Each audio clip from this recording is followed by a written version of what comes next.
Friends, ನಾನು ದಾಲ್ rice ಮಾಡ್ತಾಯಿದ್ದೀನಿ. ದಾಲ್ ಮಾಡೋಕ್ಕೆ ಫಸ್ಟು ಈ ಬೌಲಲ್ಲಿ ಒಂದು ಬೌಲು ತೊಗರಿಬೇಳೆ, ಇನ್ನೊಂದು ಬೌಲು ಮೈಸೂರು ತೊಗರಿಬೇಳೆ ಅಂತ ಬರುತ್ತಲ್ಲ, ಒಂದು 2 ಮೆಂಬರ್ಸ್ 2 ಜನಕ್ಕೆ ಮಾಡ್ತಾಯಿದ್ದೀನಿ. ಅದು ಇಷ್ಟು. ಅದನ್ನು ಕ್ಲೀನಾಗಿ ವಾಶ್ ಮಾಡಬೇಕು. ಅದ್ರ ಜೊತೆಗೆ ಟೊಮೊಟೊ ಕ್ಲೀನಾಗಿ ವಾಶ್ ಮಾಡಿದ ನಂತರ ವಾಟರ್, 1 ಲೋಟ ವಾಟರ್, ನೀವು ಅಂದರೆ 2 ಟೈಮ್ಸಿಗೆ ಬೇಕಾ 1 ಟೈಮ್ಸಿಗೆ ಬೇಕಾ ಎಷ್ಟು ಜನಕ್ಕೆ ಬೇಕು ನೋಡ್ಕೊಂಡು ಹಾಕೊಳ್ಳಿ ವಾಟರ. ಇಲ್ಲ ದಾಲನ್ನ ಚಪಾತಿ ಪೂರಿ ಯಾವುದಕ್ಕಾದರೂ ತಿನ್ನಬೇಕಂತ ಅಂದರೆ ನೀವು ಸ್ವಲ್ಪ ದಟ್ಟಕ್ಕೆ ಮಾಡಬೇಕಾಗುತ್ತೆ. ರೈಸ್ ಗೀಸ್ಗಿದ್ರೆ ಮೀಡಿಯಮಲ್ಲಿ ಓಕೆ. ಸ್ವಲ್ಪ ಅರಿಶಿಣ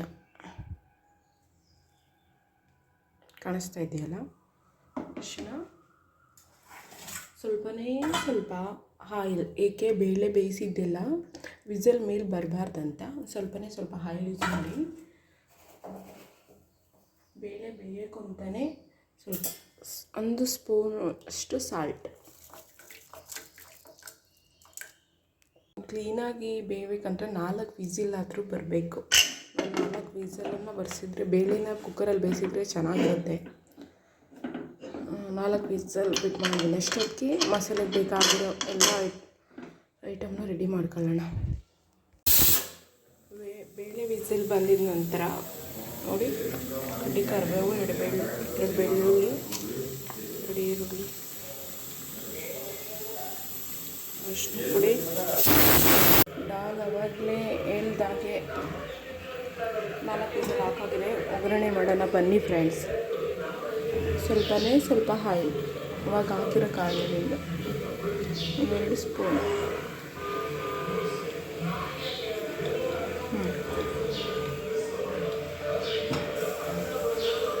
ಸಾಸಿವೆ,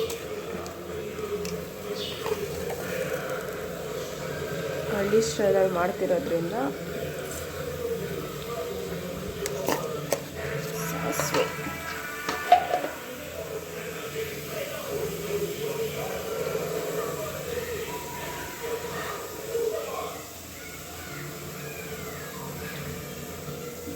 ಜೀರಿಗೆ,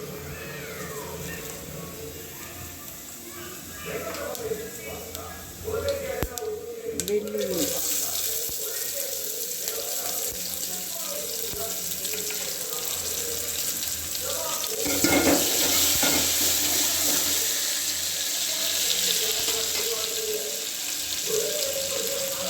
ಹಸಿರು ಮೆಣಸಿನ್ಕಾಯಿ ಯೂಸ್ ಮಾಡಿದ್ದೀನಿ 4 ಮೆಣಸಿನ್ಕಾಯಿ,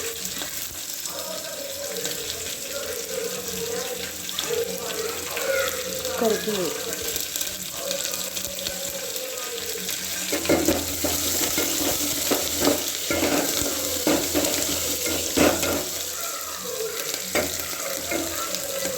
ನೋಡಿದ್ರಲ್ಲ ಚೆನ್ನಾಗಿ ಫ್ರೈ ಆಗಬೇಕು ಇವುಗಳೆಲ್ಲ.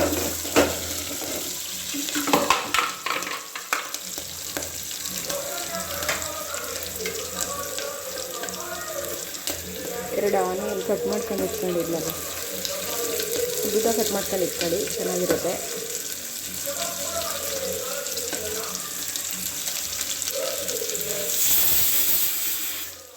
ರೈಸ್ ರೆಡಿ ಆಯಿತು.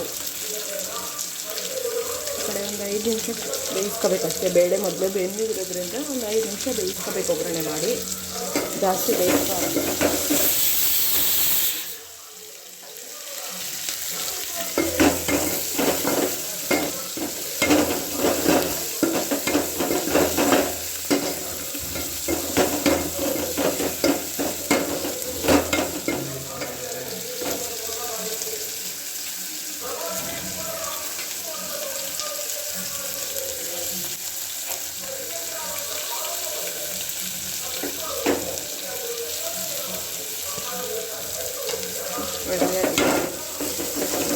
ಒಣಮೆಣಸಿನ್ಕಾಯಿ ಯೂಸ್ ಮಾಡೋದಾದರೆ ಯೂಸ್ ಮಾಡ್ಬೋದು.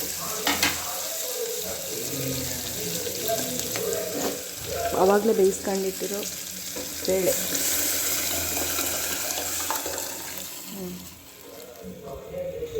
ರೆಡಿ ಆಯಿತು. ಆವಾಗಲೇ ಹಾಕಿರೋದ್ರಿಂದ ಒಂದು ಕುದಿ ಬಂದ ಮೇಲೆ ಸಾಲ್ಟ್ ಹಾಕಬೇಕು.